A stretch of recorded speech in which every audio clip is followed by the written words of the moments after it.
بسم اللہ الرحمن الرحیم و بہ نستعین۔ آج جس حدیث کو ہم سمجھنے جا رہے ہیں یا جس حدیث کا آج ہم مطالعہ کر رہے ہیں اس میں کچھ بنیادی باتوں کی طرف توجہ دلائی گئی ہے۔ سب سے پہلی چیز تو یہ ہے کہ تربیت اولاد کس ڈھنگ سے کرنی چاہیے، اولاد بچوں کی تربیت ہمیں کس انداز سے کرنی چاہیے، اور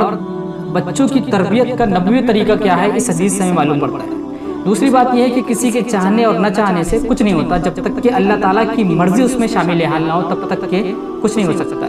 تب تک اللہ تعالیٰ کی مرضی شامل حال نہ ہو تو تمہیں نہ کوئی فائدہ پہنچا سکتا ہے، نہ کوئی تمہیں نقصان پہنچا سکتا ہے۔ بسم اللہ الرحمن الرحیم۔ عن ابن عباس رضی اللہ تعالیٰ عنہ قال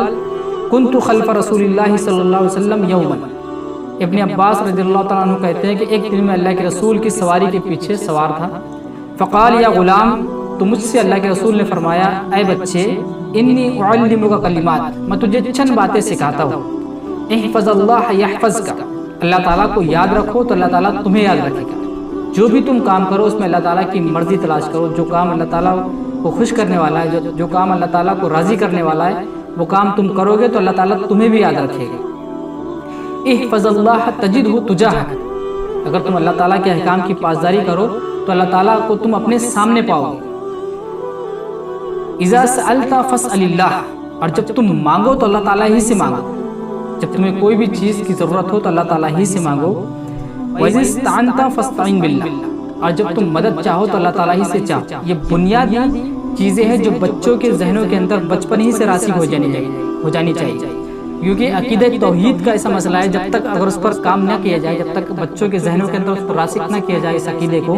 تو بہت زیادہ امکان ہوتا ہے کہ آگے چل کر شیطان انہیں ورگلا سکتا ہے اور عقیدے کے تعلق سے کمزوری پیدا ہو سکتی ہے۔ تو بچے کے اندر بنیادی چیز جو ہے وہ یہ ہے کہ عقیدہ توحید بچوں کے اندر بچپن ہی سے ان میں اس عقیدے کو راسخ کر دینا چاہیے۔ پھر اس کے بعد اللہ کے رسول نے فرمایا وَلَوِ اجْتَمَعُوا عَلَى يَضُرُّكَ بِشَيْءٍ لَمْ يَضُرُّكَ إِلَّا بِشَيْءٍ قَدْ كَتَبَ اللَّهُ عَلَيْكَ، اور پوری دنیا مل کر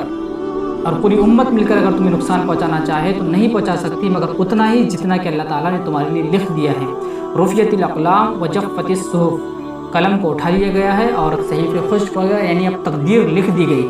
یعنی پوری دنیا مل کر بھی اگر تمہیں فائدہ پہنچانا چاہے تو نہیں پہنچا سکتی، اور اگر پوری دنیا مل کر بھی اگر تمہیں نقصان پہنچانا چاہے تو نہیں پہنچا سکتی مگر اتنا ہی جتنا کہ تمہاری تقدیر میں اللہ تعالیٰ نے پہلے ہی سے لکھ دیا ہے۔ یہ تربیت، اولاد کی تربیت میں یہ اللہ کے رسول صلی اللہ علیہ وسلم نے ایک بچے کی تربیت کی ہے، ایک بچے کو یہ کلمات سکھائے ہیں، یا غلام، اے بچے، غلام عربی زبان میں بچے کو کہتے ہیں۔ اللہ کے رسول نے فرمایا کہ اے بچے، ان باتوں کو یاد رکھو، ان باتوں کو سنو،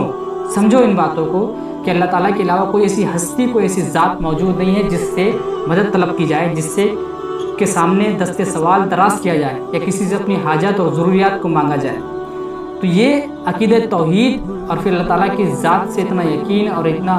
پختہ یقین کہ پوری دنیا بھی اگر تمہیں کچھ فائدہ پہنچانا چاہے یا پوری دنیا مل کر بھی اگر تمہیں نقصان پہنچانا چاہے تو نہیں پہنچا سکتی مگر اتنا ہی جتنا اللہ تعالیٰ نے تمہارے لیے لکھ دیا ہے۔ یہ حدیث کو ہمیں خاص طور سے اپنے اولادوں کو یا اپنے بچوں کو یہ سنانی چاہیے اور انہیں بتانا چاہیے کہ عقیدہ توحید اور پھر اللہ تعالیٰ کی ذات کے علاوہ کوئی نفع اور نقصان کا کوئی مالک نہیں ہے، اتنا ہی کوئی بھی شخص یا کوئی تمہیں نقصان پہنچا سکتا ہے، اتنا ہی تمہیں کوئی فائدہ پہنچا سکتا ہے جتنا کہ اللہ تعالیٰ نے تمہارے لیے لکھ دیا ہے۔ اللہ تعالیٰ سے دعا ہے کہ ہمیں اس حدیث کو سمجھنے کی توفیق نصیب فرمائے، آمین۔